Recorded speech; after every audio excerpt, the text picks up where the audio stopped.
Bueno, muy bien. Buenas tardes a todos, más allá de que ya saludó reiteradamente el doctor Bravo. Esta es la segunda reunión que tenemos en este Muy bien, primer muy curso. buenas tardes. Hasta mañana. Yo estoy escuchando algo, no sé si ustedes escuchan una interferencia. Esta es la segunda reunión, la segunda disertación que tenemos. La primera la dio la doctora Leila Devia sobre temas específicamente normativos, legales, sobre todo lo que es el tema específico al que trata el curso, que es la gestión de agua en los conjuntos inmobiliarios, pero evidentemente la normativa es mucho más amplia. Los conjuntos inmobiliarios simplemente tendrán algunas características que los diferencian. Al ingeniero inglés, que es nuestro expositor del día de hoy, también el agradecimiento. Él ha tenido mucha importancia en la formación de este curso, con la doctora Ana Lamas y con la doctora Devia, que son las integrantes de la Comisión de Medio Ambiente. Así que también el agradecimiento por esta colaboración, porque él ha sido un poco el armador de esto. Y les presento al ingeniero inglés, para quienes no lo conozcan. Es ingeniero sanitario de la Universidad de Buenos Aires, miembro de número de la Academia Nacional de Ingeniería, en la que recibió el premio Enrique Buti, especialmente por su trayectoria en ingeniería sanitaria y ambiental. Es miembro del Consejo Estratégico de la International Water Association y presidente electo de la Asociación Interamericana de Ingeniería Sanitaria y Ambiental. Estos pergaminos académicos los ha consolidado y confirmado porque fue presidente de Aguas y Saneamientos Argentinos, AISA, entre diciembre del 2015 y diciembre del 2019.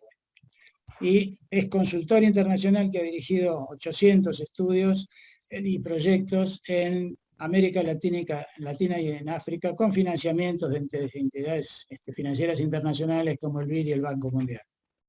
Creo que como presentación ilustra sobre los antecedentes del ingeniero inglés, a quien le cedo la palabra a partir de este momento. Muchas gracias.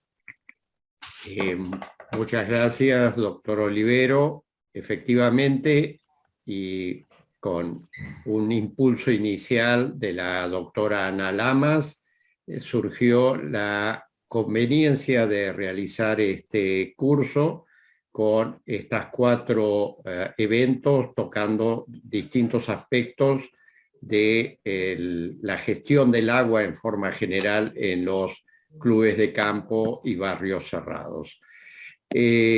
Lógicamente, y haciendo una reflexión que me hacía la vez pasada el ingeniero Ramati, esto es una conversación sobre la gestión del agua, porque evidentemente un aspecto tan amplio como este en total 8 horas de duración es imposible cubrirlo totalmente. Pero además hay que pensar que ¿para quién va dirigido esto? Esto no va dirigido a técnicos o a especialistas, sino fundamentalmente a quienes son responsables, sea jurídicamente o operacionalmente, de la gestión de los distintos aspectos del agua en los barrios cerrados y clubes de campo. Así que con ese sentido es que se ha hecho las presentaciones, en particular la mía que voy a presentar ahora, y también he tratado de volcar las experiencias concretas que nos han tocado. Hemos participado en más de 65 emprendimientos, barrios cerrados, clubes de campo, etcétera, en distintas oportunidades y distintas situaciones, nuevos desarrollos antiguos que hacían una renovación de sus instalaciones, desarrollos de mediana edad que han tenido problemas y apelaron a nuestra asistencia como para poder ayudarlos a solucionar, fuera técnicamente o reglamentariamente. Y entonces lo que voy a pretender es volcar esa experiencia en la forma más sintética posible. Vuelvo a insistir, esto es apenas un breve raconto, va a quedar la presentación como para poder, si alguien lo desea, profundizar y realizar consultas, pero de ninguna manera trata de ser un curso abarcativo de todos los aspectos de la gestión del agua en los barrios cerrados. Por otro lado, también la mayoría de las referencias y ejemplos van a estar mencionados respecto de la provincia de Buenos Aires, donde está la mayoría de los emprendimientos, pero estas experiencias son totalmente extrapolables al sur de la provincia de Santa Fe, en los alrededores de Rosario, o a la propia provincia de Córdoba, o algunas otras provincias, como puede ser el caso de Mendoza, etcétera, donde se han presentado también situaciones semejantes. Así que entonces voy a dar comienzo a través de la presentación preparada. Y esa presentación va a enganchar con la presentación que realizó la doctora Evia, porque la primera parte tiene los aspectos reglamentarios, si bien ahora referidos específicamente a los aspectos propios de la gestión del agua potable en los barrios cerrados. Un minuto, por favor, así hay una visión completa de la pantalla. Bueno,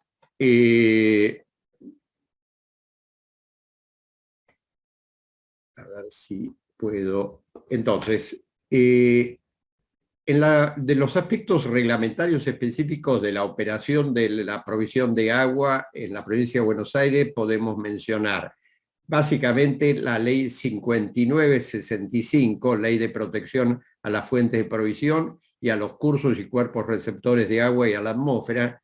Fíjense que por la fecha es una ley de la década del 50 y a su vez su decreto reglamentario, el 2009, es del año 1960.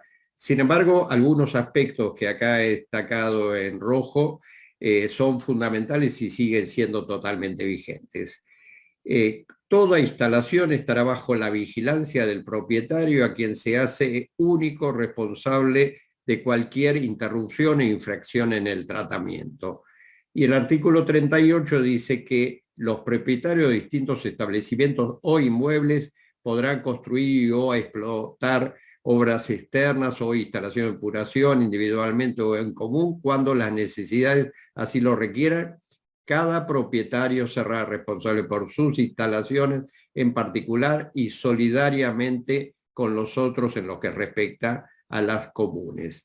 Por lo tanto, viéndolo desde el aspecto de los clubes de campo, voy a englobar en clubes de campo todos los emprendimientos inmobiliarios.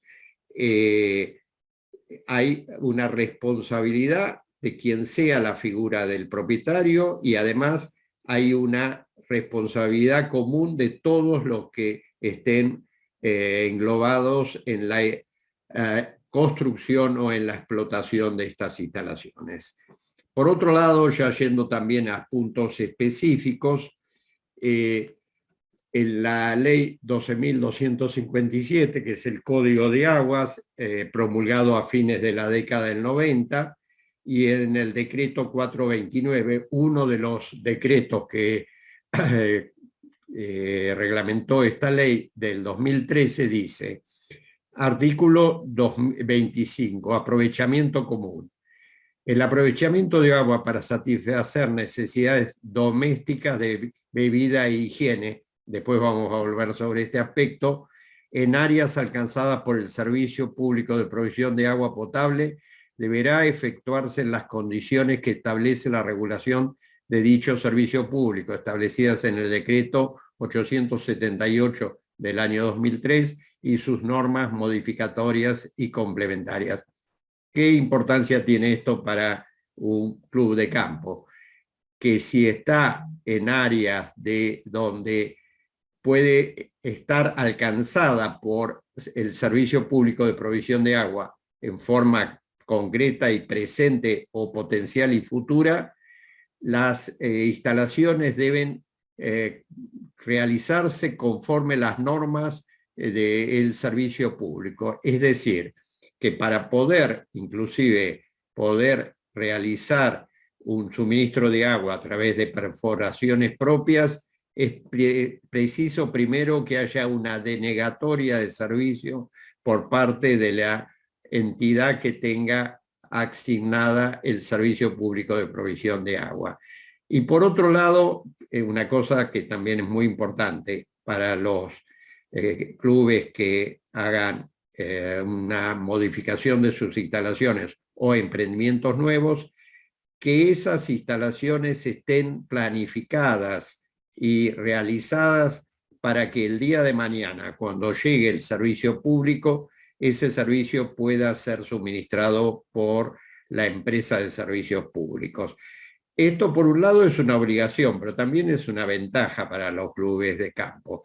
Yo siempre, tratando con los directivos, dueños, etcétera, digo que el objeto de los clubes de campo no es proveer agua, tratar los desagües cloacales, gestionar los residuos sólidos, cortar el pasto, sino crear las condiciones para que la gente pueda disfrutar de sus residencias y de o instalaciones comunes. Por lo tanto, si hay una empresa de servicios públicos que llega y es capaz de brindar el servicio, en muchos casos conviene que así sea.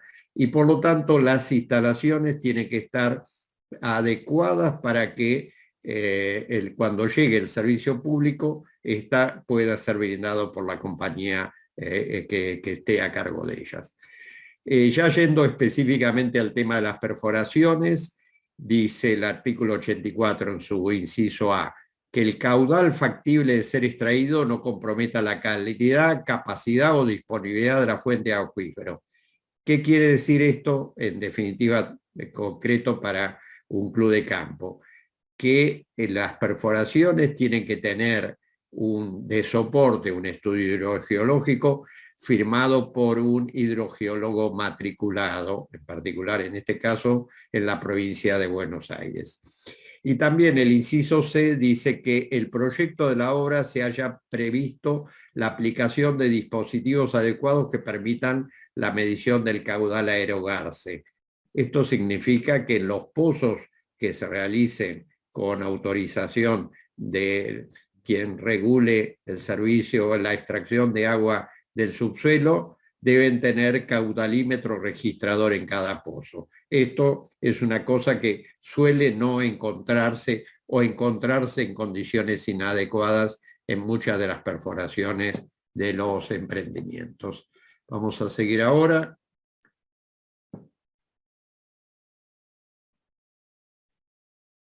Bueno, ¿qué otros aspectos reglamentarios específicos de la operación de provisión de agua en la provincia de Buenos Aires?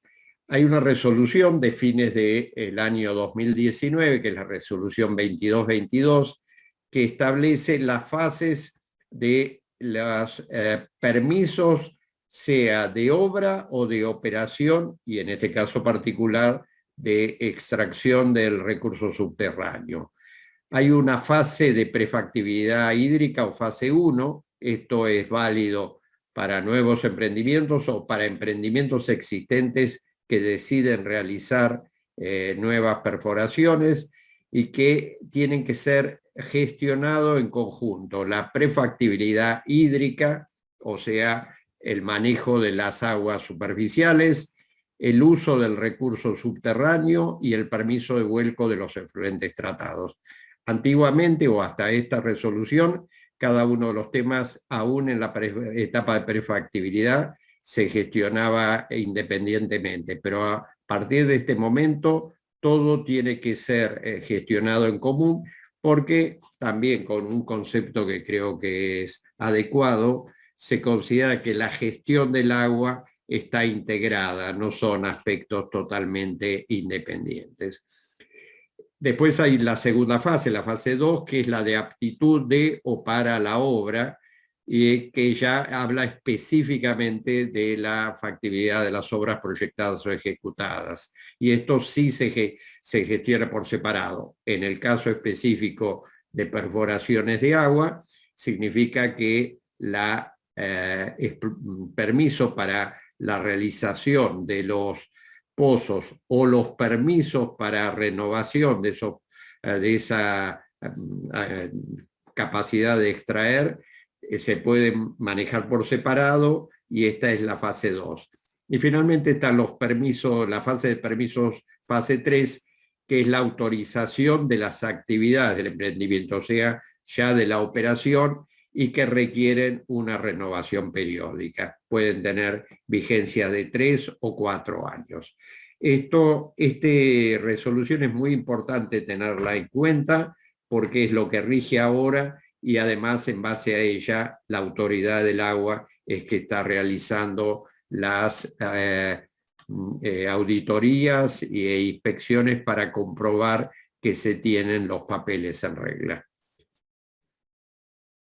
Pero, y volviendo a una pregunta que se hizo casi al final de la sesión pasada, preguntaron, pero bueno, pero hay áreas en que está la potestad nacional, la que yo mencioné antes, es la provincial. ¿Cuál rige?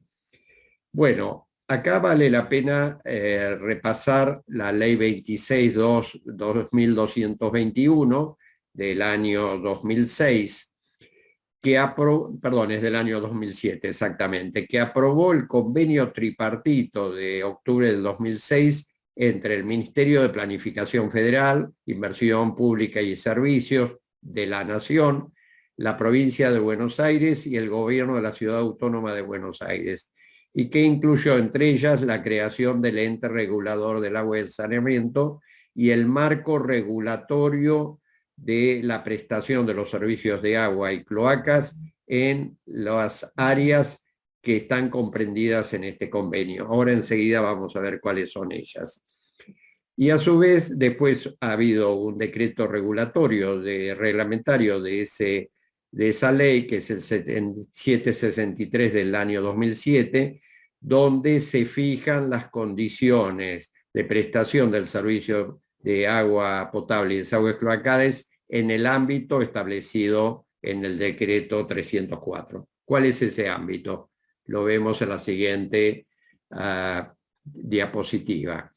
Esta área, que tiene la ciudad de Buenos Aires y 26 partidos del Gran Buenos Aires, es el área donde rige ese convenio tripartito, y entonces donde aparece la potestad conjunta. Realmente haría ejercicio ilegal de la abogacía si interpretara exactamente. Todo esto ha llevado a discusiones y a inclusive intervenciones judiciales sobre quién tiene potestad, pero con un criterio sano que el otro día contestó la doctora Deiva.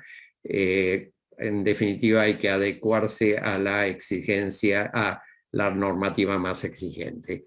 Este área, como digo, son 26 partidos. Lo que está en azul más oscuro eran los partidos comprendidos hasta el año 2016.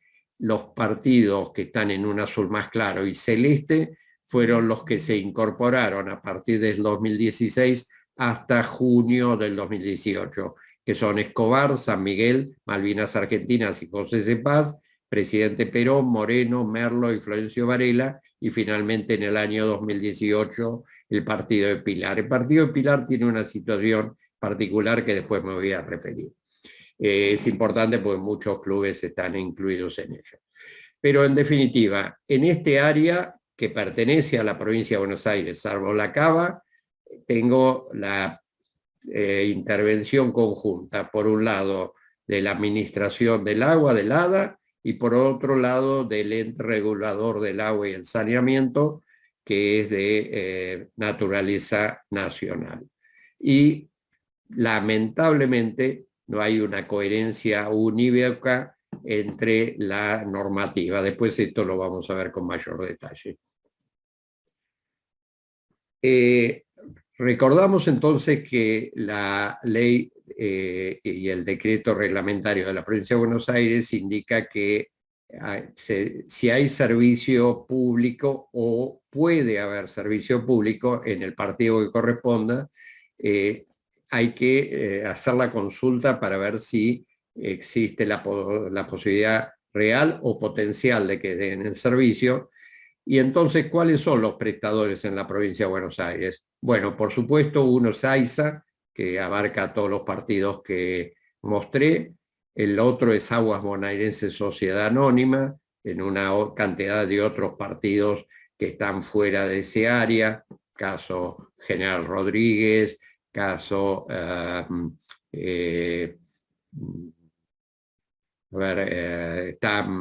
fue por fuera de Merlo y Moreno, también hay partidos como, por supuesto, La Plata, Berisso, Ensenada, Bahía Blanca, etc. Después hay municipios que prestan el servicio, ejemplo, San Nicolás, Varadero, etc. Hay empresas del Estado que pertenecen a los municipios, el caso de Mar del Plata, conoce, y después hay cooperativas, caso, por ejemplo, de Luján. Cada una de ellas es la entidad encargada del servicio público de agua y muchas veces de cloacas de los respectivos partidos. En la provincia de Santa Fe está Aguas Provinciales de Santa Fe, muchas cooperativas y muchos servicios municipales. En la provincia de Córdoba está en la ciudad de Córdoba y municipios vecinos, Aguas Cordobesas Sociedad Anónima, es una empresa privada. Hay también numerosas cooperativas y servicios municipales. Ustedes recuerdan entonces que la ley provincial se refiere al agua para usos de ingesta y de higiene. Eso es el uso humano. ¿Qué usos del agua hay en los clubes de campo? Básicamente hay tres. Uso humano, y que corresponde a lo que se dijo, el uso de ingesta y higiene, que es esencialmente prioritario y que, por ejemplo, si hay servicio público, normalmente la empresa de servicio público es el único uso al cual satisface. O sea, en general las empresas de servicios públicos no satisfacen necesidades de riego, de piscinas u otros usos. Y además, por ser un elemento de ingesta, es un uso alimentario. Por eso está alcanzado por el Código Alimentario Argentino. Hay que pensar que prácticamente del total del agua que se le da para uso humano a una casa, aproximadamente 20-25% podría estar relacionado con estos usos. 2 litros de ingesta directa, unos 20 litros para preparación de alimentos y limpieza de alimentos, incorporación a alimentos, etcétera, y otros usos de higiene directa que puedan significar ingesta, lavado de bañado, lavado de dientes, etcétera. En cambio, los usos de riego es un uso secundario y puede ser apto para usar agua reusada o reciclada, y las piscinas también es un tema reciclable y reusable para riego y limpieza secundaria. Hay una costumbre en la Argentina que creo que es producto de la tradición de que se desarrolló la gran masa de la población a lo largo del curso del río Paraná y Río de la Plata, y con políticas de canilla libre, y hacen que se cambie el agua de las piletas. Yo recuerdo, por estar residiendo en Estados Unidos, estar en una piscina que no se le había cambiado el agua, de sacarla totalmente y volverla a poner, nunca en 12 años, porque estaba prohibido por el municipio donde estaba ella. Así que realmente cuando aparecen restricciones de uso, el tema del agua de piscinas es un tema secundario, particular, y que puede y debe hacerse un uso racional del agua destinada a ello. Bueno, a ver qué pasa acá. Minuto, por favor. Bueno, vamos a ver ahora Espero que... La calidad del agua. Como dije, la calidad, por el hecho de ser un uso alimentario, está reglamentado y acá está presentada en un cuadro resumen los valores admisibles por el Código de Aguas de la provincia de Buenos Aires, la primera columna, y por la ley 26.221 de la Nación y controlada por el ente regulador del agua y el saneamiento.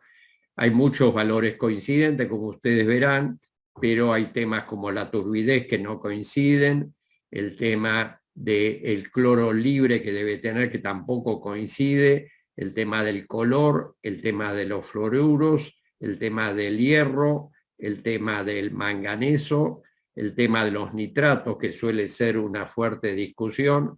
Estamos hablando de pequeñas diferencias entre 50 miligramos por litro y 45 miligramos por litro. El tema de los nitritos, que también ha llevado a inclusive juicios relacionados con ellos. Y por último, en las los sódiros disueltos totales, o sea, las sales totales disueltas, que ven que hay una diferencia. Lo de la Nación es más restrictivo que la provincia. Muchas veces hay pozos en áreas periféricas que están por debajo de 1500, pero por encima de 1000, y para el caso del área regulada por el ERAS no estaría en norma. Y por último, y importante, las 4 últimas filas: bacterias coliformes totales, bacterias coliformes fecales, bacterias de Escherichia coli y Pseudomonas aeruginosa, que son esencialmente indicadores de contaminación bacteriana. No significa que estas bacterias sean patógenas, pero cuando aparecen estas bacterias es probable o posible que haya otras bacterias que sí sean generadoras de enfermedades. Por lo tanto, se controlan estas bacterias como un indicador de la sanidad correspondiente biológica del agua. En este punto hay diferencias. Ustedes ven, por ejemplo, que la provincia de Buenos Aires, la reglamentación no controla las pseudomonas y la Nación sí. Recientemente hemos tenido el caso de un emprendimiento donde aparecieron pseudomonas, no las otras bacterias, y estaba indicando no un problema inmediato para declarar una emergencia sanitaria, pero sí una cuestión de cuidado y mantenimiento de los sistemas de desinfección de los pozos semisurgentes.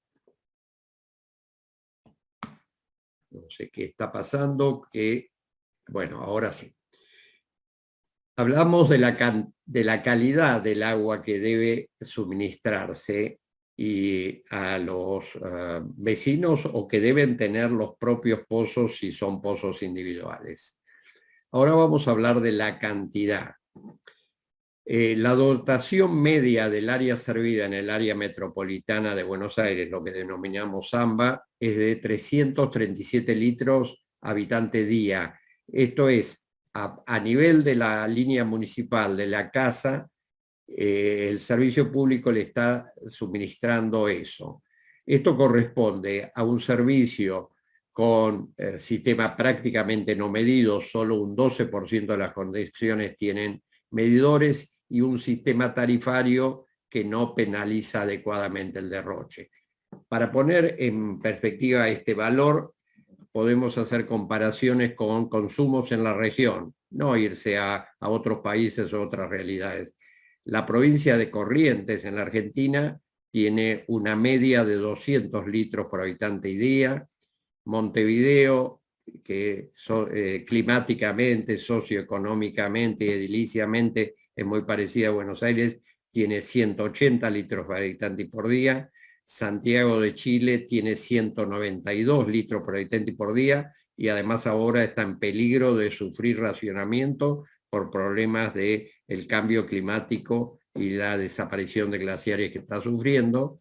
Empresas públicas de Medellín en Colombia, una zona montañosa con abundante lluvia y todo, sin embargo tiene 143 litros por habitante por día, y Guayaquil en Ecuador tiene 187 litros por habitante por día. Por lo tanto, vemos que la dotación de agua que se suministra en Buenos Aires es prácticamente el doble de ciudades equivalentes.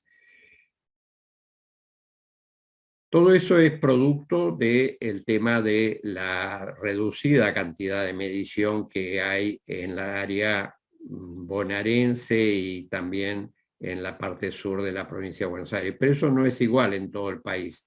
Acá hay una tabla que compara las situaciones de distintos servicios a lo largo del país. Aguas del Norte en Salta, aguas de los Andes en Jujuy, etcétera. Ustedes lo pueden leer. Y fíjense que hay algunos servicios, como Agua de Corrientes, que tiene el 98% de las conexiones medidas y es privado. Pero hay otro servicio que es totalmente estatal, que es Agua de los Andes en Jujuy, y tiene 85% de las conexiones medidas.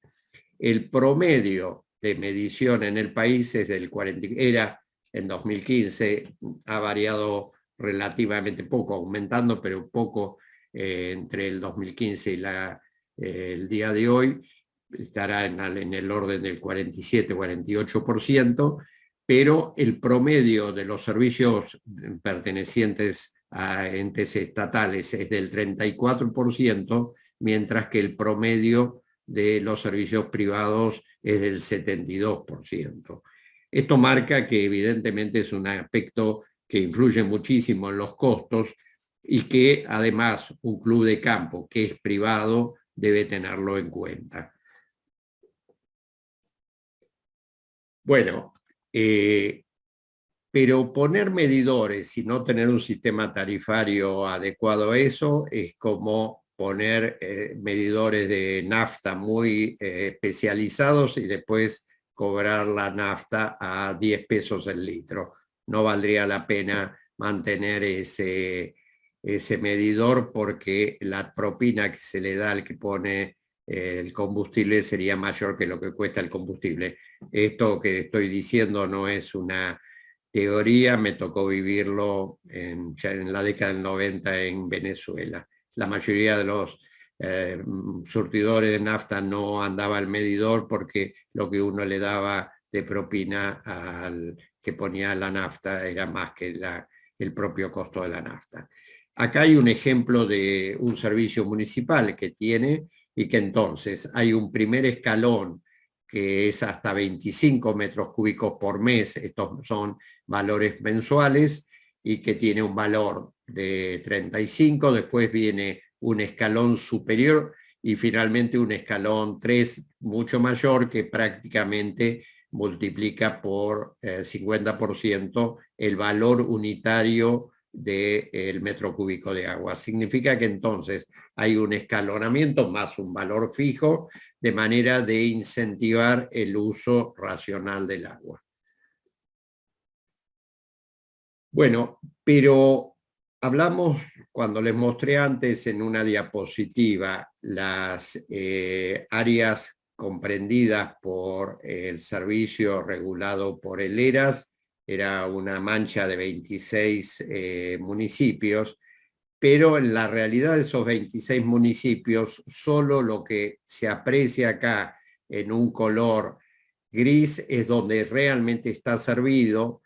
Áreas como naranja y celeste son áreas donde hay planes de expansión, y todas las áreas verdes no corresponden a áreas que están actualmente servidas. Por lo tanto, en muchas de las implantaciones que existen todavía no hay servicio. Por ejemplo, en el partido de José Cepaz, que fue transferido de la provincia a la nación en el año 2017, al momento de la recepción, menos del 40% de las viviendas de ese partido tenían servicio de agua por red, y menos del 13% de las viviendas tenían servicio de cloaca por red. De manera que hay mucho para hacer, y entonces esto también influye en los clubes de campo, porque ante esta gran demanda, ante esta gran déficit de servicio de agua por red controlada, con calidad controlada, evidentemente hay una prioridad de servicio al público que no corresponde a los barrios privados. Hay una cuestión de, también hasta diría, de prioridades políticas. Por lo tanto, la mayoría de los clubes de campo deben adecuar su instalación para el día de mañana recibir el servicio, pero en muchos casos no va a ser de servicio inmediato esa presencia. Bueno, entonces, lógicamente, hay, volviendo, si se quiere, en ese área que mostré en la diapositiva anterior, aproximadamente el 90% está servido por plantas de agua potable, de agua superficial, una de ellas que toma del río Paraná de las Palmas, y la planta está en Benavides en Tigre. La otra, la planta que la mayoría de la gente conoce, al lado del Aeroparque, que es la llamada planta Palermo, la más antigua de todas, y otra gran planta que está al lado de la autopista Buenos Aires-La Plata, que es la planta Bernal, a través de una serie de grandes conductos a gravedad que se llaman los ríos subterráneos, se distribuye el agua. Pero en la periferia, y corresponde aproximadamente a un 10% de los usuarios, hay extracción de agua y distribución por pozos. Entonces, inclusive en esas áreas, los pozos de clubes de campo privados y demás pueden entrar en conflicto de extracción del agua con los pozos de la empresa de servicios públicos. Por eso es que fundamentalmente debe haber una denegatoria de la empresa para poder tener el servicio con pozos propios. Bueno, acá hay sobre el tema de los pozos en sí mismos podríamos hablar, como digo, muchas reuniones de estas. Acá simplemente quiero mostrarles en una forma muy sintética qué estamos hablando. Básicamente en el área correspondiente a donde están la mayoría de los clubes de campo, se extrae el agua de lo que se llama el acuífero Puelches, que básicamente en la mayoría de los lugares está debajo de un estrato impermeable de arcillas. Hay una primera napa que se llama freática o pampeano, normalmente, y que su nivel es libre y oscila fuertemente con la recarga de las aguas de lluvia. En general, como corresponde a áreas donde no hay servicio de cloaca por redes, esta napa está fuertemente contaminada y por lo tanto no es de ninguna manera apta para el uso humano. Por eso es que se va a las napas de segunda o tercera napa correspondientes al acuífero Puelches.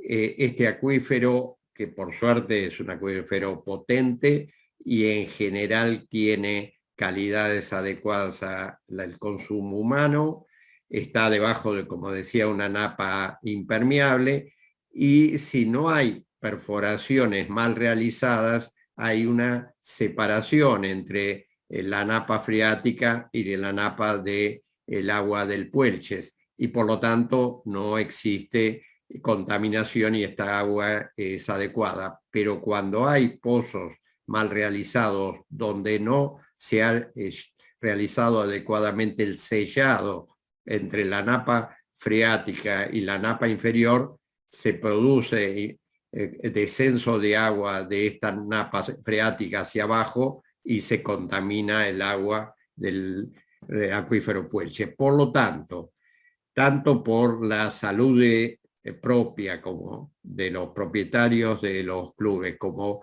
por una cuestión de responsabilidad pública, la realización adecuada de pozos es fundamental. Y además hay una cuestión importante. Para realizar estos pozos es necesario tener noción de cómo es la napa en esos puntos. Muchas veces, lamentablemente, se apela para realizar un pozo a un pozero. Y eso es como tratar de tener una enfermedad y ir a ver al farmacéutico en lugar de ir a ver al médico. Realmente primero alguien tiene que diagnosticar bien de qué se trata y después tener la solución. En este caso, el hidrogeólogo sería el médico y el pozero sería el farmacéutico. En general, los pozos tienen también, para que se mantenga a lo largo del tiempo su capacidad de permitir permear el agua hacia el interior de la perforación, tienen que tener una adecuada construcción y desarrollo. Hay una capa que se llama prefiltro, general de piedra adecuadamente granulada, y viene después lo que se llaman los cañofiltros, que son los que mantienen esa capa granular fuera de la perforación, pero permiten el ingreso del agua. La calidad y diseño de estos elementos es realmente muy importante. También muchas veces, si se quiere por un mal ahorro o por ignorancia, se usan materiales que no son adecuados a lo largo del tiempo para la realización, cuando en realidad el costo de esta parte de los pozos es un pequeño porcentaje del costo total de la realización de estas perforaciones. Fíjense que este es un punto esencial para la vida de los complejos inmobiliarios. Realmente no sería, nos ha tocado vivir situaciones donde se ha colapsado un pozo o varios de ellos, y realmente se vuelve difícil la vida en el barrio hasta que eso se soluciona. También es importante muchas veces realizar perforaciones exploratorias de pequeño diámetro que permiten definir realmente cómo es la composición de las napas en ese lugar, y después se ensancha, si son adecuadas, hasta la perforación definitiva, que es el dibujo que está en el medio. Y acá hay distintos aspectos mencionados en ello, como que, por ejemplo, alrededor de la perforación definitiva que queda con un caño camisa de hierro negro, se realiza un cementado tanto para proteger el material del tubo como para evitar filtraciones desde la napa freática hacia la napa inferior.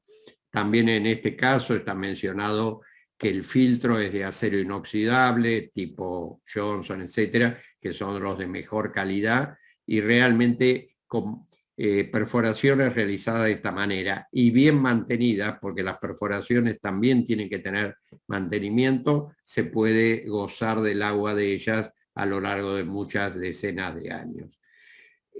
Finalmente, adentro de la perforación va una bomba de pozo profundo, como se la llaman.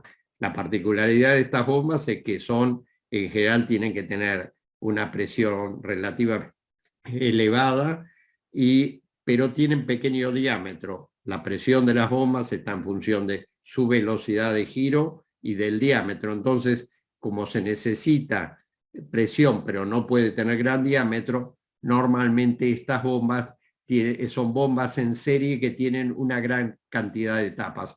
En el dibujo que he marcado acá, estamos viendo una bomba con 10 etapas. Es una bomba, no voy a decir la marca, pero esta es una bomba de buena calidad. El agua ingresa por este punto y pasa por la bomba hacia la tubería que extrae del pozo. El motor está abajo, el motor está rodeado por el agua y está refrigerado por la propia agua. Es muy importante, y también volvemos a esto, las diferencias de costos entre bombas adecuadas y bombas inadecuadas frente al total de la instalación de los pozos es relativamente menor, y conviene tener calidades adecuadas en esto. Bueno, antes les dije que valía la pena conocer cómo es la geología del lugar que se va a perforar antes de realizarlo. Y eso, lógicamente, hay que hacerlo con algún medio indirecto. Uno de los métodos que se usa, por ejemplo, en estudios hidrogeológicos, son los sondeos electroverticales, una especie de mielograma de la napa que permite, a través de mediciones como un aparato como se ve en la foto del lado, y electrodos colocados en distintos lugares del terreno, poder tener una idea, como se ve en la figura de al lado, de dónde está la presencia de las napas explotables. En este caso serían las arenas puelches. De manera que con este conocimiento se puede diseñar el pozo para poder extraer la cantidad y calidad de agua adecuada. Bueno, pero el agua que se extrae requiere un tratamiento. Alguno dirá, no, es directamente agua de pozo. No, de todas maneras, aún el agua de pozo requiere un tratamiento. El tratamiento mínimo es el tratamiento de desinfección. Yo no puedo asegurar con un pozo semisurgente que la calidad bacteriológica del agua siempre sea la adecuada. Y por lo tanto, se requiere que haya un proceso de desinfección.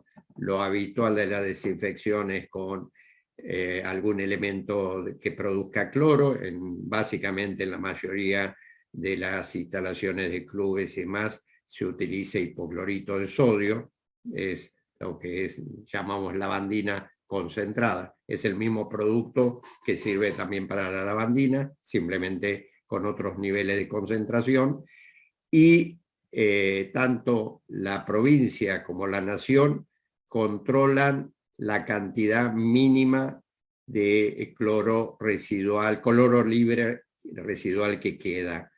En algunos casos, como es el caso de la provincia de Buenos Aires, también controla el máximo para que no se exceda y puedan aparecer otros efectos. El caso de la nación simplemente controla el mínimo. Y al controlar esas cantidades, prácticamente se está controlando la calidad bacteriológica. Eso es cierto para las bacterias coliformes y las bacterias Escherichia coli. No siempre para las pseudomonas, porque lamentablemente las pseudomonas, si no ha habido un tratamiento permanente, a veces se vuelven resistentes a la acción del cloro y hay que apelar a otras cosas. Yo recién mencioné que hay que mantener los pozos. Una de las cosas de mantenimiento de los pozos, por supuesto, es la desinfección propia de los pozos, pero otra es que con ciertos tipos de agua, en particular las que tienen contenidos salinos y sobre todo de calcio y de magnesio relativamente elevado, lo que se llama la dureza, se tienden a incrustar en las ranuras de los filtros y disminuyen su capacidad. En ese caso, un tratamiento que se suele usar de mantenimiento es sacar la bomba y colocar ácido cítrico, o sea que es un ácido relativamente débil, es el ácido de las frutas cítricas, pero que tiene la capacidad de disolver esas incrustaciones y en muchos casos devolverle al pozo la capacidad original. También hay otros tipos de tratamientos químicos, inclusive a veces algún tipo de tratamiento mecánico, cuando ya hay pozos que son importantes, pero que están deteriorados, muchas veces se le hace una videoscopía, o sea, se extrae la bomba y se introduce una cámara que permite observar el estado del pozo y determinar el tratamiento de mantenimiento más adecuado. Pero, ¿qué pasa si a su vez la calidad físico-química del agua no es la adecuada? Significa que algunas de las sales que están mencionadas acá, los fluoruros, el hierro, el manganeso, los nitratos, los nitritos o los sólidos disueltos totales exceden los valores admisibles. Bueno, eso por ejemplo pasa en la periferia de algunos de los puntos de la periferia del servicio concesionado AISA. En esos casos hoy día se utilizan sistemas de tratamiento por lo que se llama osmosis inversa. Son membranas especiales que, poniendo el líquido que tienen esas sales a gran presión, por el tamaño de los poros muy pequeños de esas membranas, permiten pasar solo el agua y algunas pocas moléculas de alguno de esos contaminantes, y el resto queda antes de la membrana. Esto significa dos cosas. Una, que tengo que introducir gran presión, significa gran uso de energía. La segunda es que no consigo que todo el agua que extraje tenga la calidad adecuada.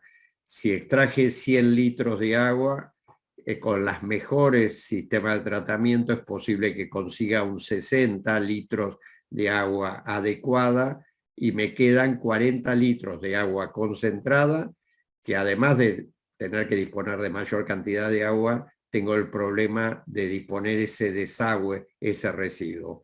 Así que la solución del tratamiento con osmosis inversa, además de ser relativamente caro, es una cuestión que tiene el problema de la disposición de lo que se llama el rechazo. Por lo tanto, en general hay que tender a hacer un uso racional de lo que brinda el pozo y tratar de que no se produzcan estas contaminaciones salinas.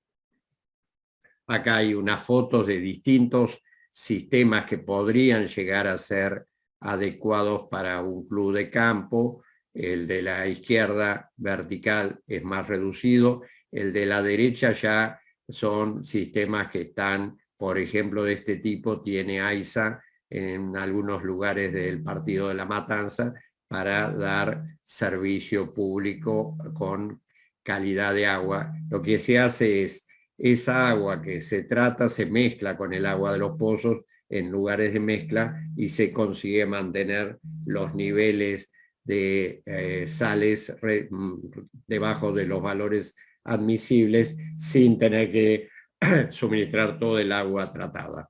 Pero estamos hablando de sistemas relativamente caros de inversión, con costos operativos importantes por los costos de energía, y además las membranas tienen una duración de entre 3 y 4 años y después hay que reemplazarlas. Las membranas están enrolladas en forma espiral, parecen el aspecto de un celofán, incluidas dentro de estos tubos que estamos viendo en las fotos. Bueno, una vez que se ha extraído el agua y que está tratada para tener la calidad físico-química y bacteriológica adecuada, hay que distribuirla. Y la distribución se realiza por redes, pero esas redes no son simplemente tubos, caños que se han tendido, sino que es un sistema.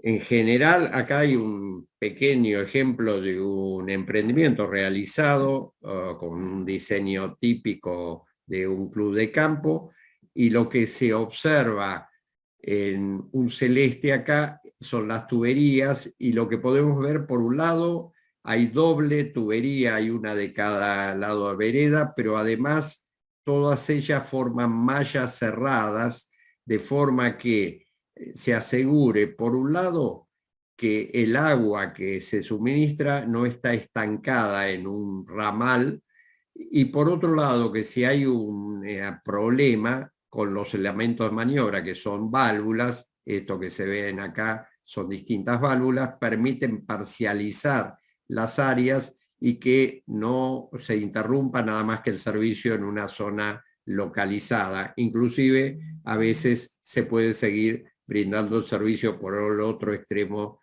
de la tubería. Otra cosa que tiene estas tuberías son, que está dibujado acá, que estoy marcando con el cursor, son los hidrantes.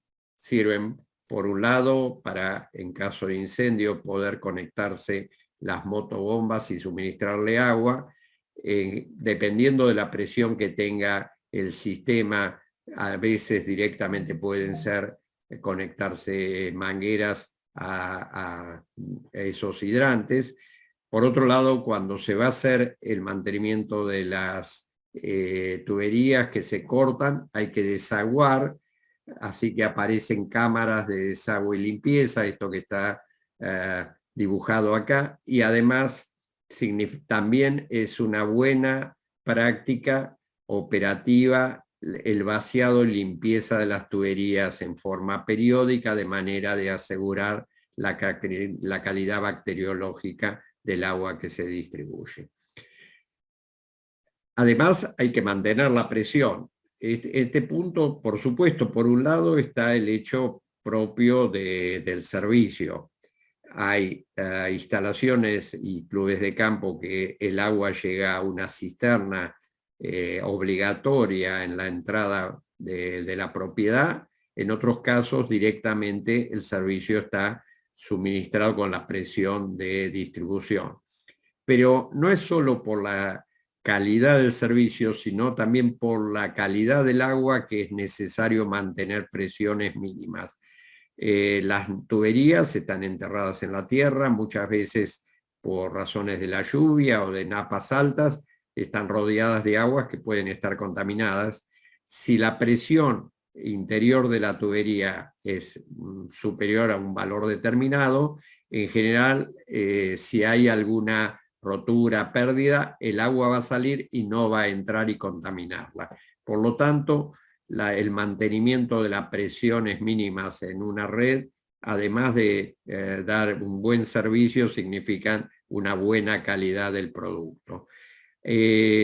Antiguamente era típico mantener esas presiones con los tanques elevados, que todos ustedes conocerán en las distintas ciudades, pero hoy día con la tecnología que ha permitido realizar las bombas de velocidad variable con actuadores electrónicos que han bajado muchísimo de precio, se pueden mantener las presiones adecuadas tanto en los momentos de alto consumo como en los momentos nocturnos, siempre y cuando se tenga un buen servicio eléctrico a través de bombeos con sistemas de velocidad variable. Si se da eso, realmente tampoco es necesario el almacenamiento. El almacenamiento, digamos, concentralizado, cisternas, torres, tanques, significa primero costos de construcción y segundo, cuestiones de mantenimiento.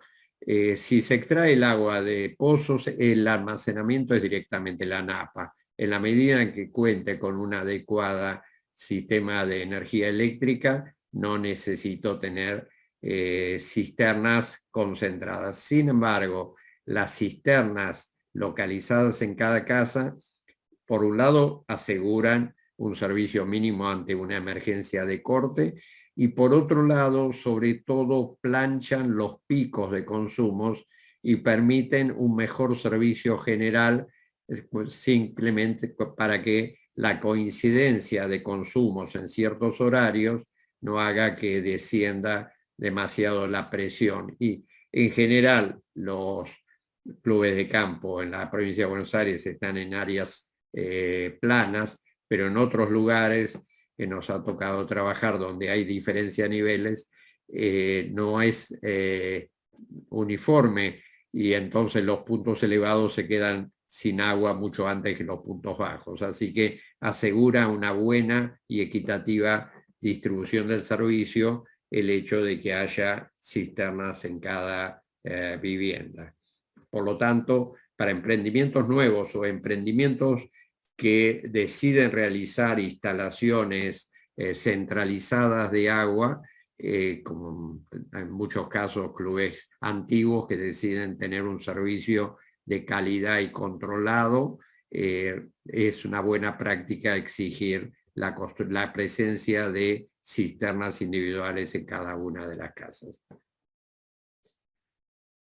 Bueno, ¿y cómo se gestionan estos servicios de agua en los clubes de campo? básicamente por dos formas. Una por administración, o sea que el sector de operación y mantenimiento de los servicios es el que gestiona todo esto.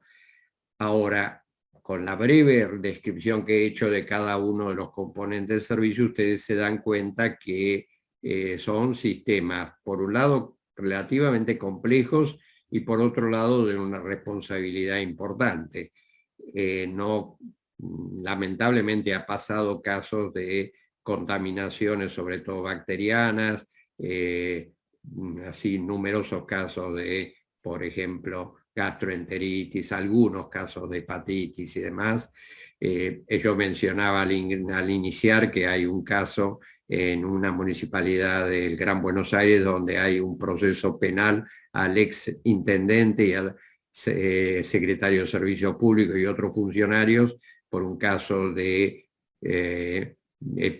contaminación bacteriana y 900 casos de gastroenteritis, un caso de fallecimiento de una niña que no está determinada exactamente que haya sido causa, pero que tuvo una hepatitis que coadyuvó a su muerte, de manera que todo esto lo menciono para indicar que son cuestiones que requieren responsabilidad de quien lo hace.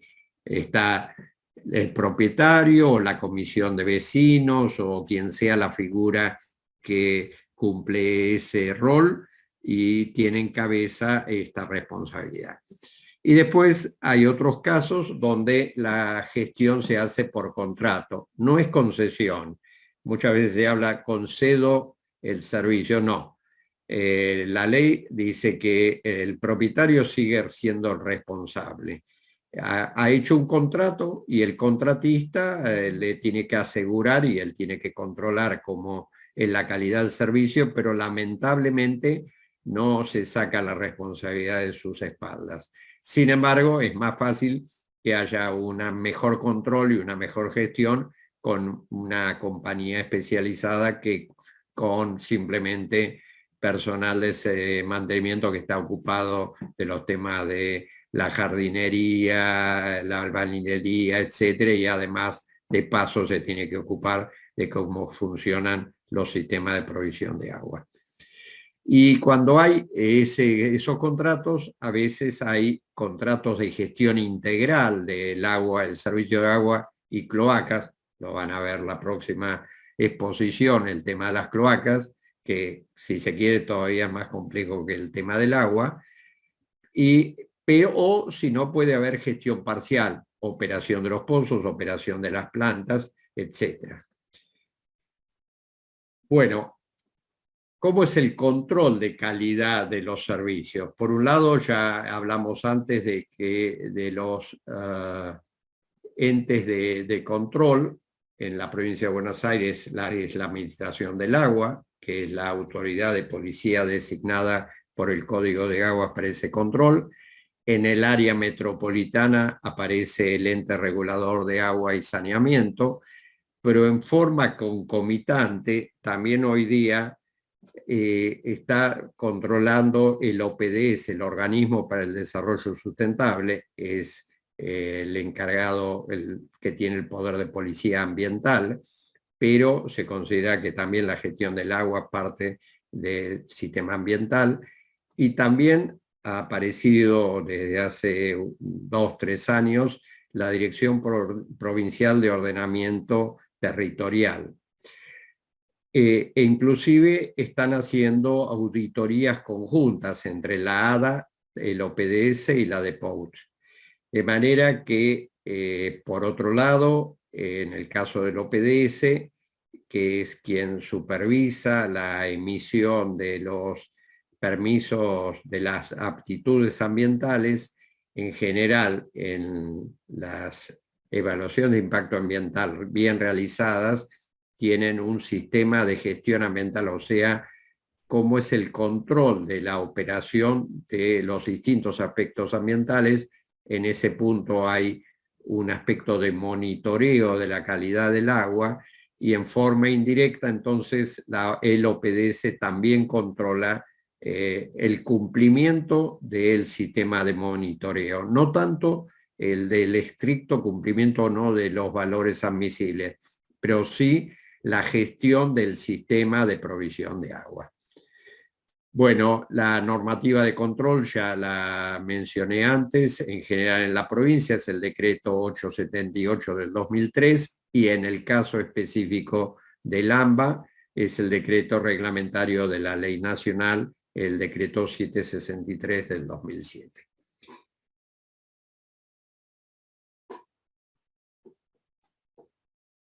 Bueno, pero eso es cuando vienen de afuera a controlar. Pero ¿qué tengo que hacer yo como responsable de un club de campo para controlar internamente la calidad del servicio y no esperar simplemente que me vengan a controlar y observar si es adecuado o no la calidad del servicio? Por un lado, tiene que haber protocolos de control, o sea, sistemas que establecen qué se hace, cómo se hace, quién lo hace, cuándo lo hace, que puede ser con personal propio o si hay un operador porque está contratado. Y por otro lado, si hay un operador o al propio personal, resulta sano y conveniente que haya una auditoría externa e independiente que verifique en una forma sistemática y periódica que se cumplen esos, porque puede haber el mejor sistema en los papeles de control y si después no se controla el sistema de control, muchas veces no se cumple. Finalmente, ¿cuáles son las tendencias en los servicios de provisión de agua? En general en las ciudades, pero también en los clubes de campo. He insistido mucho en la cantidad de agua, en el uso racional. El acuífero no es un recurso infinito, hay que cuidarlo. Al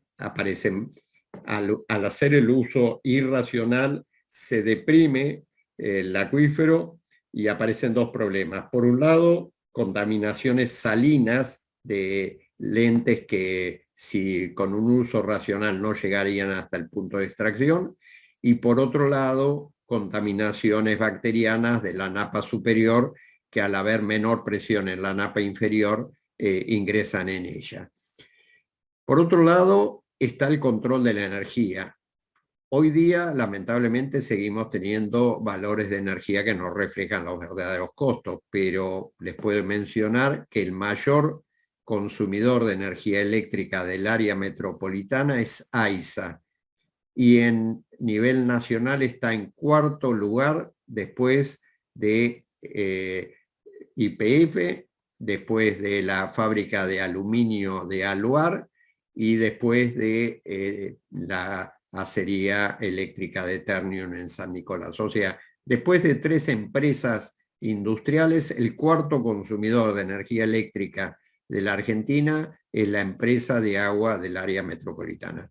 Por lo tanto, también en los clubes, el extraer, mover, recoger, tratar y disponer grandes cantidades de agua significa grandes cantidades de energía, y cuando esa energía tenga los costos reales, realmente se va a sentir en los costos o individuales o de las expensas. Por lo tanto, un uso racional significa también un ahorro económico en la energía.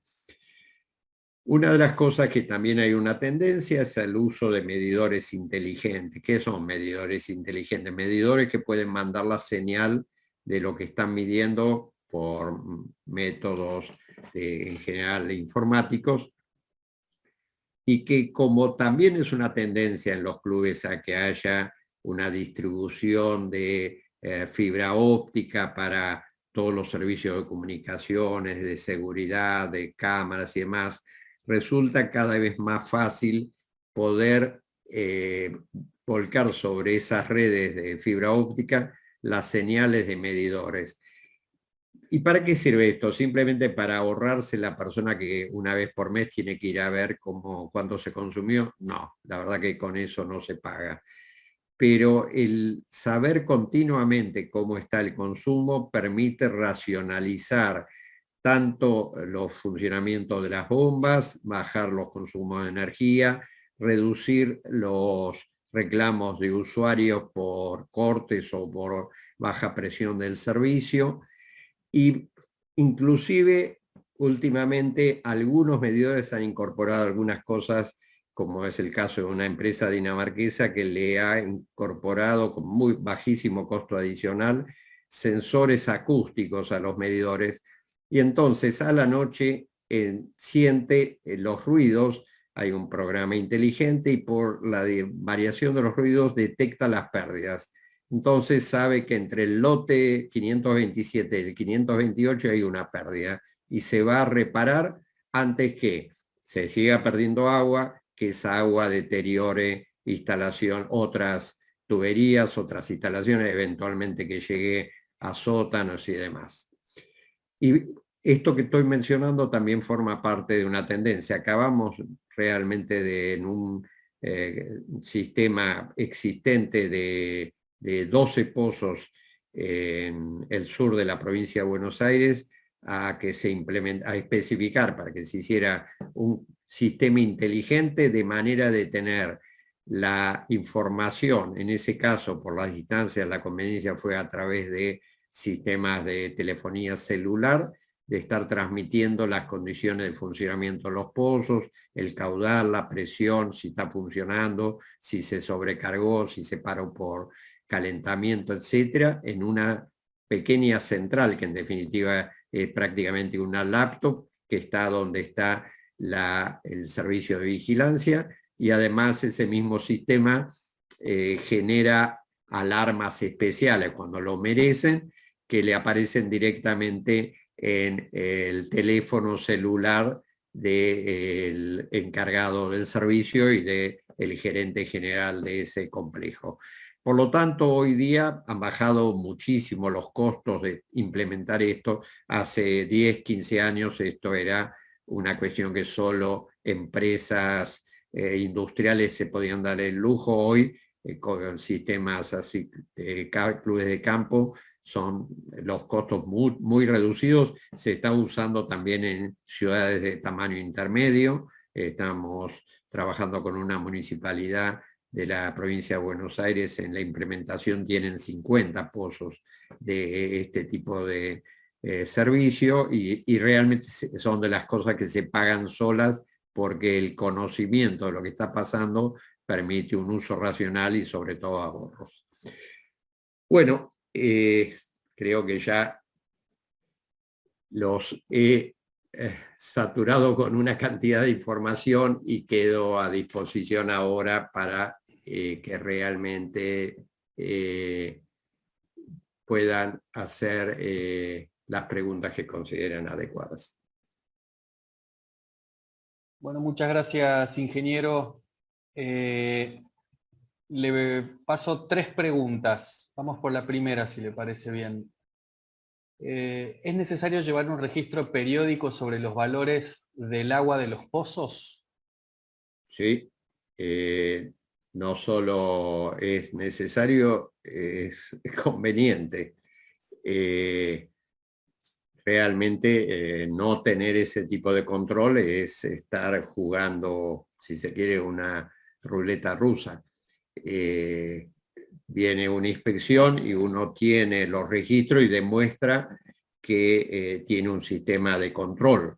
Puede ser que en ese momento y en el muestreo pueda aparecer alguna variable fuera, pero por lo menos demuestra una preocupación y una dedicación al control. No tenerlo realmente y en función de lo que cuesta eso es una cosa totalmente desaconsejable. Y además, como digo, interpretando la normativa se requiere un sistema de control. Por otro lado, la mayoría de los planes de gestión ambiental aprobados por el OPDS contienen un plan de monitoreo que incluye este control.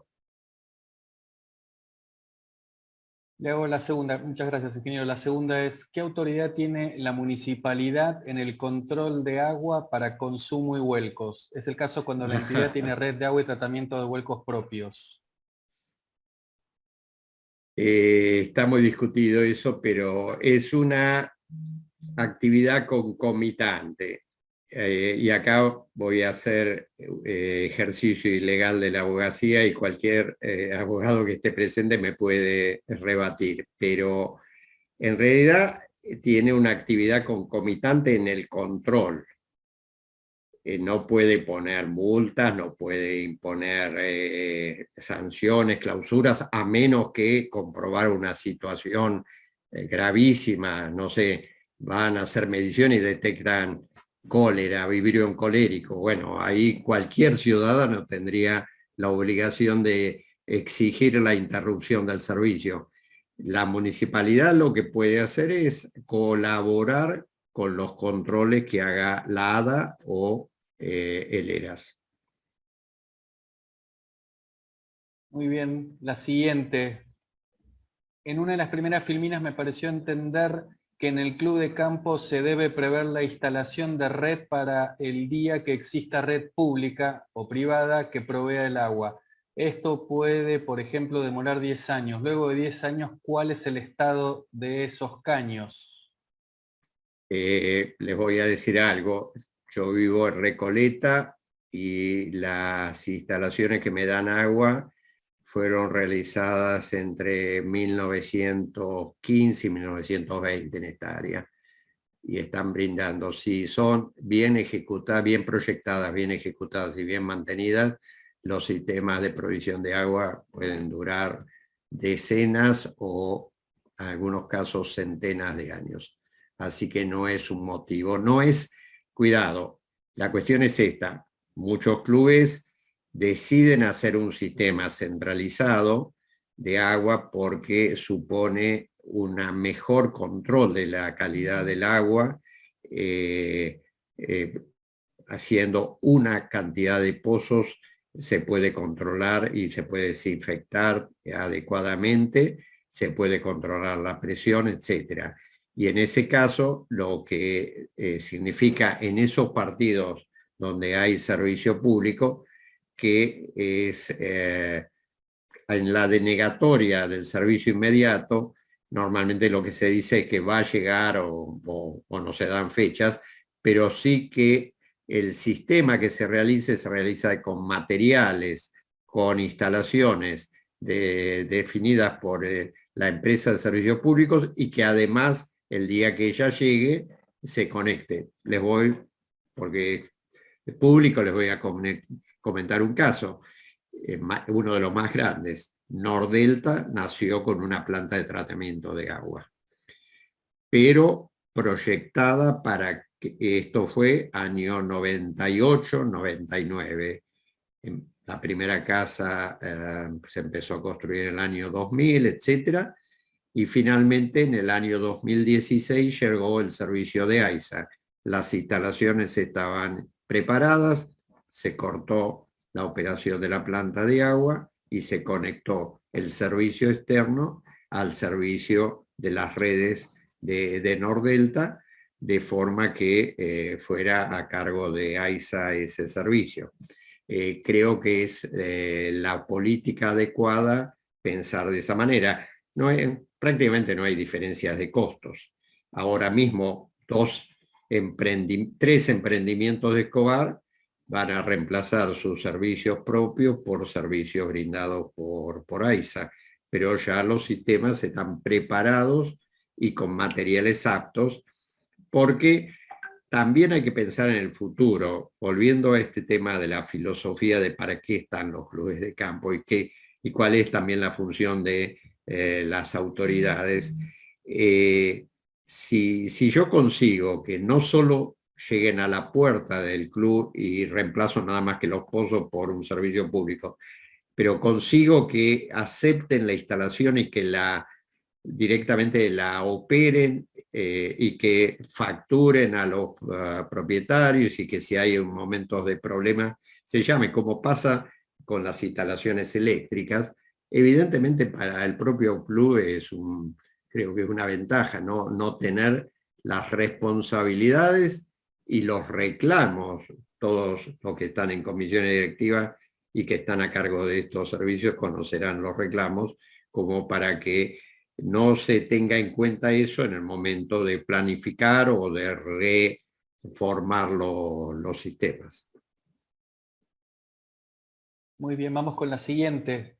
Si mal no comprendí, para quedar habilitado legalmente a obtener agua por perforación, previamente se debería haber recibido una denegatoria para la provisión de agua corriente de parte del ente o empresa prestadora de la zona. Ahora bien, ¿qué pasa con las urbanizaciones cerradas que datan de más de 45 años de antigüedad, que están enclavadas en zona residencial extraurbana, rural, que carece ostensiblemente de dicho servicio? Se entiende que la aprobación es tácita y se mantendrá mientras dure esa situación de hecho. El ADA no acepta entendimientos tácitos.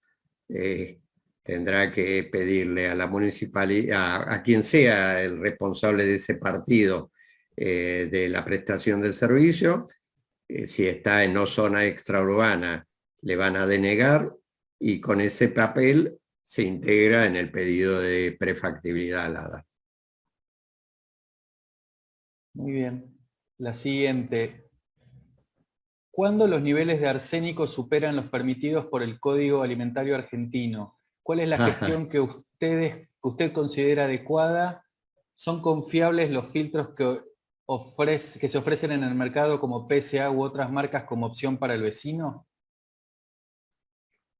Está poniendo el dedo en la llaga en un tema muy importante. Acá voy a hacer un poco la filosofía de la fijación de los límites y las responsabilidades. El Código Alimentario Nacional depende del sistema de salud y es el Ministerio de Salud el que establece los valores. Después, los entes de control deben adecuarse a eso. Pero la realidad es esta. La realidad del país es que casi un 50% del área del país tiene tenores de arsénico superiores a los fijados ahora por el Código Alimentario Argentino.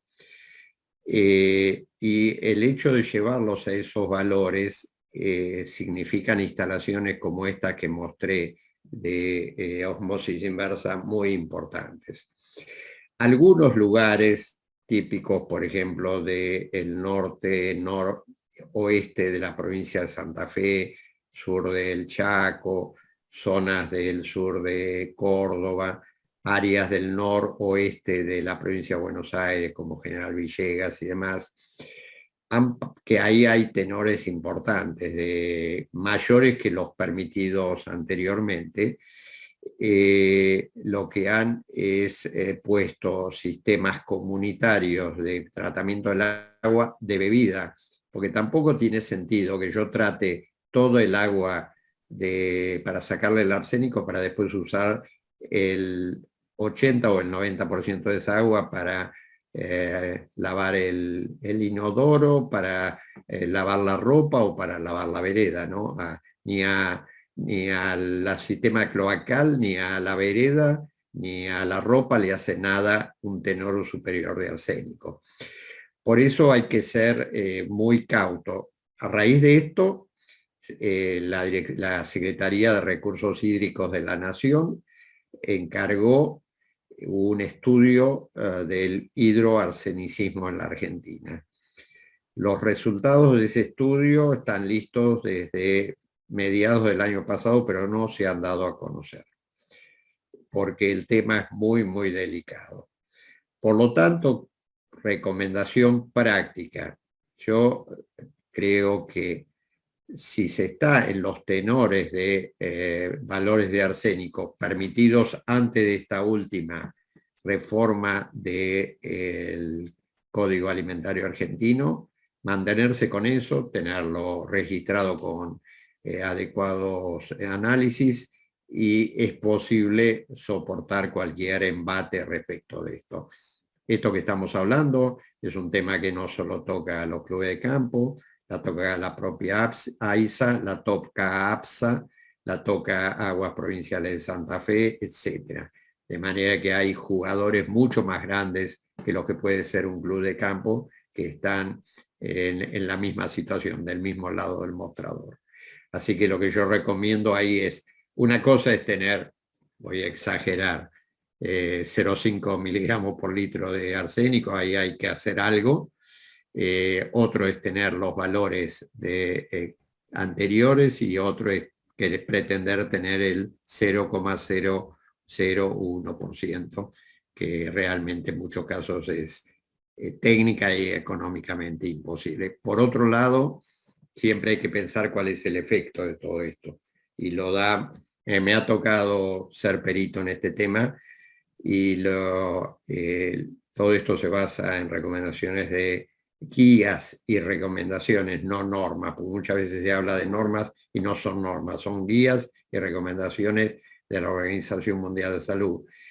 Y el efecto del arsénico es la posibilidad de presencia de lesiones cancerosas en piel por el uso prolongado del arsénico. Por lo tanto, si no hay ingesta de agua, no hay posibilidad de eso. Por lo que digo, tratar todo el agua para usarla solamente para ingesta, realmente no parece adecuado. Yendo a la segunda parte de la pregunta, hay sistemas de ósmosis inversa domiciliarios solo para producir cantidades reducidas para ingesta, para preparación de comidas, preparación de bebidas, que si están bien mantenidos, funcionan bien. De todas maneras aparece ese rechazo, y cuando digo bien mantenidos, una de las cosas importantes es que también a las membranas hay que desinfectarlas, porque si no se operan adecuadamente, si bien retienen las sales que estábamos mencionando, a veces se convierten en caldos de cultivo adecuado para crecimiento de bacterias. Muy bien. Le viene una repregunta a la antepenúltima pregunta referido a la aprobación tácita, y continúa con: la solicitud de provisión ¿es individual por cada o algún propietario o la debe gestionar la administración de la urbanización? Siendo, y vuelvo a insistir, y acá está, por ejemplo, mirándome Ana y me puede corregir perfectamente, siendo interpretativo de la ley, es una responsabilidad de cada propietario. Ahora, no lo sé, muchas veces todo esto es cuando hay sistemas comunitarios. Entonces, evidentemente, el club, quien sea el responsable, es el que hace el pedido. En la teoría, cada propietario tiene que hacer el pedido. Si me permiten, sí. en la teoría, son los clubes los que tienen que pedir a la empresa proveedora de la zona esa la denegatoria. No, a lo mejor entonces yo interpreté mal, Ana. Yo interpreté el pedido al ADA. Cierto, si es para la empresa, no tiene sentido que cada propietario lo pide el club y se lo transmite a quien vaya a hacer la gestión de su propio pozo. Es así. Efectivamente. Muy bien. Había entendido mal la pregunta.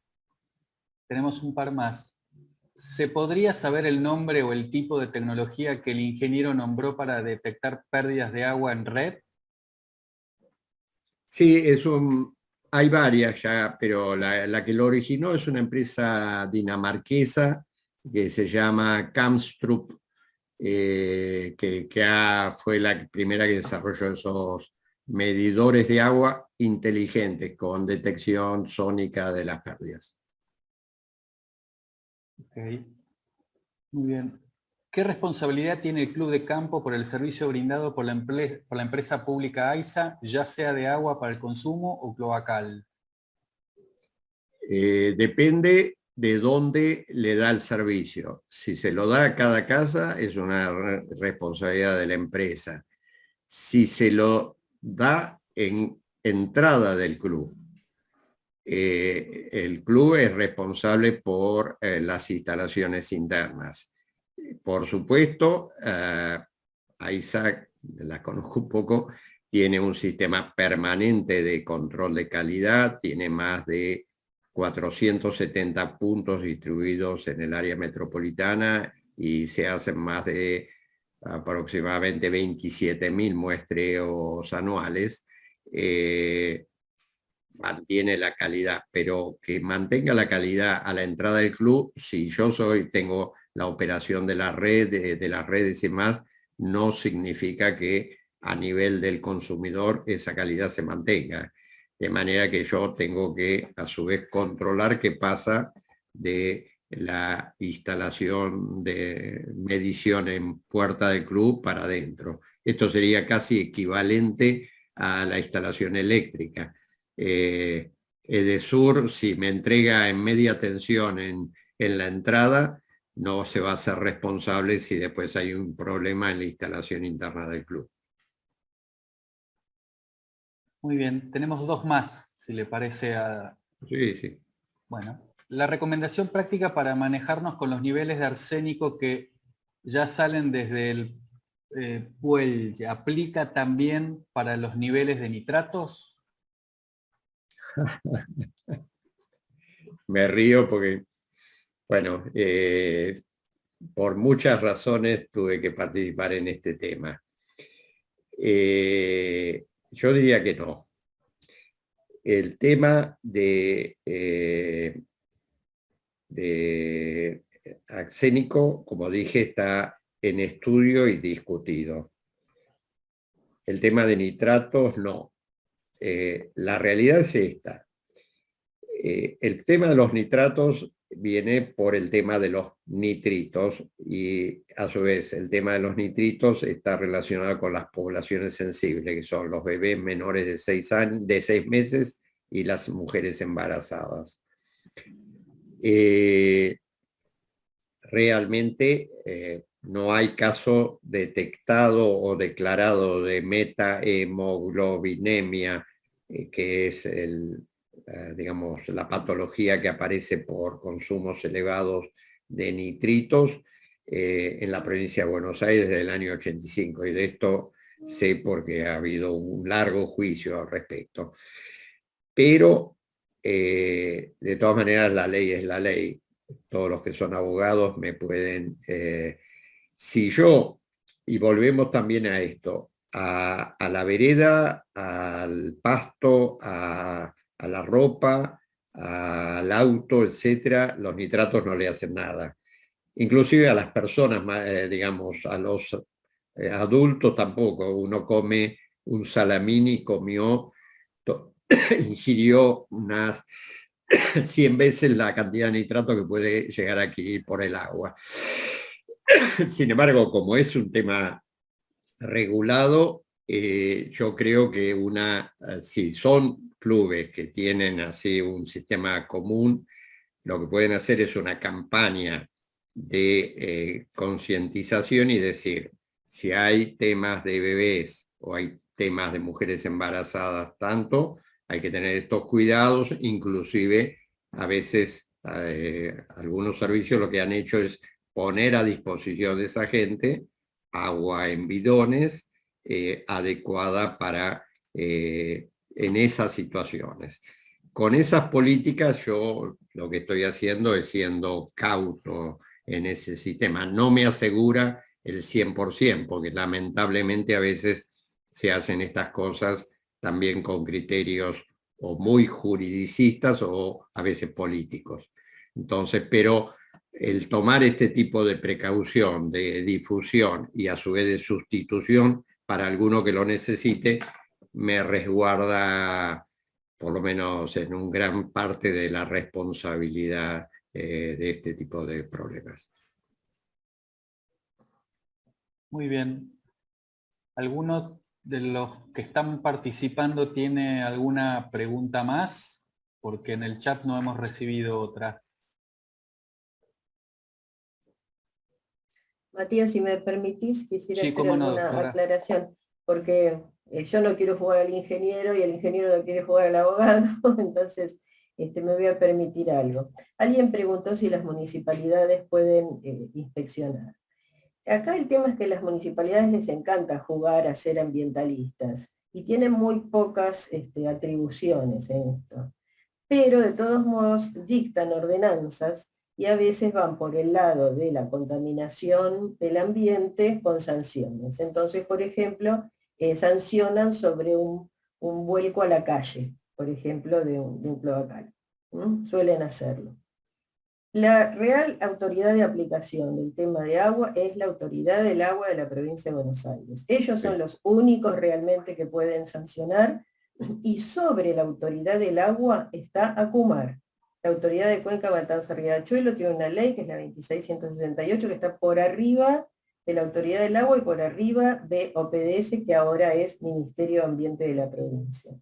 Así que tengamos en cuenta que la municipalidad algo puede hacer, no mucho, pero algo hace.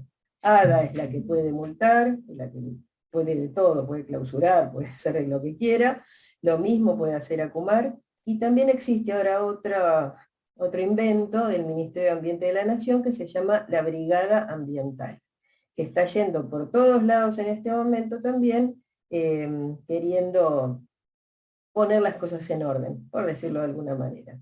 Así que bueno, hay que estar atento a todos esos organismos que andan dando vueltas por ahí. No pretendo asustar a nadie, simplemente es poner en blanco y negro a quienes podemos esperar que nos inspeccionen. Gracias.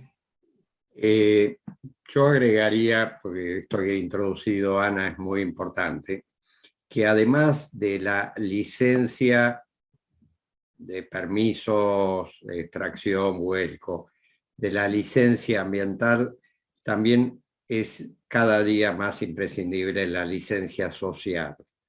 O sea, no solo hay que tener las cosas en orden, sino demostrar que están en orden, porque lamentablemente, todos ustedes son conscientes de esto, muchas veces los clubes de campo son vistos como burbujas de privilegio que merecen ser atacadas. Entonces, en la medida en que no se cumplan con las condiciones adecuadas de permisos, de registros, de documentación y todo, se está dando lugar a que haya sospechas y que haya esos ataques que disminuyen la licencia social. Así que creo que además de hacer bien las cosas hay que tener la constancia de que se hacen bien las cosas. Y lo estamos viendo en distintos ejemplos concretos en la provincia de Buenos Aires. Muy bien. Me pasan una pregunta más por privado. Si el pozo es operado por AISA, como responsable del club, ¿qué le debo solicitar a AISA para que limpien el pozo o den un informe bacteriológico del pozo? Bueno, por supuesto siempre puede hacer una solicitud, pero no conocía casos de clubes que AISA opere los pozos de agua de los clubes. En general opera los pozos del servicio público, no pozos de... Si puede mencionar el caso, yo no lo conozco ese caso. Si es un pozo exclusivo para el club, ahí AISA no está actuando como un proveedor de servicio público, sino como un operador de pozo, como podría ser una empresa privada. No hay que olvidarse que AISA es una sociedad anónima de derecho privado. Está regulado por la ley 19.550 de empresas comerciales y no está regulada como una empresa pública. Es como a los efectos, llamemos de personería jurídica y responsabilidades, como si fuera Aguas Argentinas, sociedad anónima, que era una sociedad privada. Es más, un 10% pertenece al personal, que obviamente son privados. ¿No era de los desvinculados? ¿No son los casos de los desvinculados? No, pero los desvinculados son otra cosa. Los desvinculados son barrios Exfonavi, etcétera, que sí, hay 457 desvinculados. Pero en general no, lo malo de los desvinculados muchas veces es que no hay operación. Pero que haya clubes que tengan operación de pozos exclusivos del club por parte de AISA, yo no conozco. Ahí lo están no sé si quien hizo la pregunta está la puede aclaración, mencionar. ingeniero. Está la aclaración, ¿Cómo? dice el pozo pertenecía a Sudamericanas de Agua. soy de Pilar y el pozo está dentro del club. Y en Aires de Pilar también tienen un pozo operado por AISA. Ah, claro, ahora sí. Ahí si ustedes recuerdan cuando me mostré el plano y mostré que Pilar estaba con un color diferente, dije, bueno, Pilar tiene una situación particular. La extensión de la exposición no daba para entrar en los detalles. Mientras que los 8 partidos que se incorporaron entre el año 17 y 18 pertenecían a la provincia de Buenos Aires y fueron cedidos por una ley de la provincia a la nación, y la nación le encargó a AISA la operación de esos servicios. El caso de Pilar es diferente. El caso de Pilar ha sido una concesión municipal que originalmente venció en el año 2015, se prorrogó y en junio del 2018 venció y se le otorgó la concesión a AISA. Como había situaciones, ahora sí entiendo de qué se trata efectivamente, y hay otros casos más que conozco dentro de la... ahí es una situación no, digamos, contemplado en las generales de la ley. Yo diría que ahí es una responsabilidad de AISA la prestación del servicio en la calidad hasta la boca del pozo. Y por lo tanto, es como si también usted estuviera en La Matanza y está alimentado por agua de pozo y hace hacer una muestra y ve que el agua que le toca no está correcta, tiene todo el mecanismo para presentárselo al ente, al ERAS. Justamente el ERAS es el encargado de recibir todos esos reclamos. No le tiene que reclamar a AISA, le tiene que reclamar al ERAS. Perfecto, no tenemos más preguntas, aunque si surgieran nuevas preguntas una vez que terminamos esta jornada, pueden mandarlas a nuestros emails de contacto como pasó con la primera charla, y a través de la Comisión de Medio Ambiente les vamos a dar respuesta. Perfecto. ¿Hay alguna pregunta más?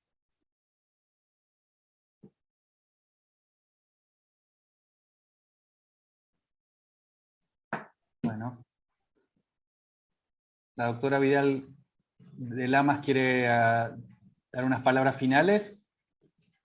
No, agradecerle al ingeniero Inglese, por supuesto, porque toda su experiencia, la verdad que nos viene genial a todos, porque todos tenemos estos conflictos de agua y cloacas en nuestros clubes, y todos los temas de los permisos, todos los temas de las inspecciones, así que nos viene muy bien conocer todos estos detalles que él nos ha contado, tanto a los intendentes como a los dirigentes, ¿no? Porque todos tenemos que saber respecto a esto. Así que muchísimas gracias al ingeniero Inglese, y bueno, seguiremos, creo que es el lunes que viene, ¿no? El lunes que viene va a ser la gestión de los desagües cloacales. Bueno, exactamente. Y finalmente, el jueves que viene va a ser la gestión de los cuerpos de agua cerrados, lagunas, etcétera, y los cursos de agua que atraviesan algunos de los clubes de campo. Bueno, así que va a ser hoy, la verdad que un seminario buenísimo, muy ilustrativo para todos. Esperemos que toda esta concurrencia después se sume a la Comisión de Medio Ambiente, porque seguro que todos tienen mucho para aportar desde sus clubes. Así que muchísimas gracias a todos, y gracias, Matías, por el acompañamiento. Por favor. De nada, doctora. Muchas gracias al ingeniero, muchas gracias a todos los presentes, y bueno, los esperamos en la próxima, y bueno, El lunes.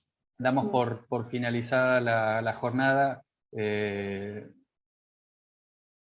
Así que los vemos en la próxima y cortamos la grabación. Muy Muchísimas bien. gracias, buenas noches para todos. Gracias, chao, hasta luego. Hasta luego. Chao, hasta luego, muchas gracias.